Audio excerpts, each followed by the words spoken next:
Hi, my name is Dylan Taylor, and here's what I want you to know about Canada. Did you know that the first and most famous superhero, Superman, was co-created by a Canadian artist?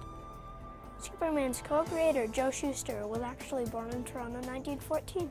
And if you think about it, some facts can also make Superman seem Canadian. Superman's city of Metropolis was actually made to look like Toronto. Superman's first place of work, the Daily Star, was named after the Toronto Star.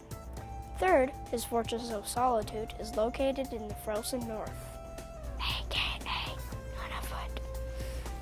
I love reading comics. They can make us feel proud of our country. Captain Canuck, Canada's most famous superhero.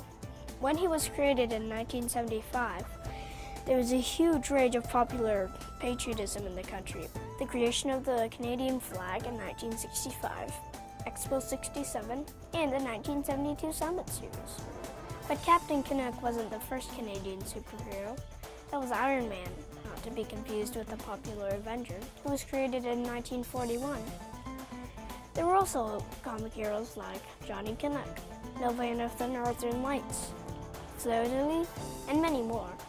I would encourage the people of Canada to discover some great Canadian superheroes from our past, and hopefully discover new ones.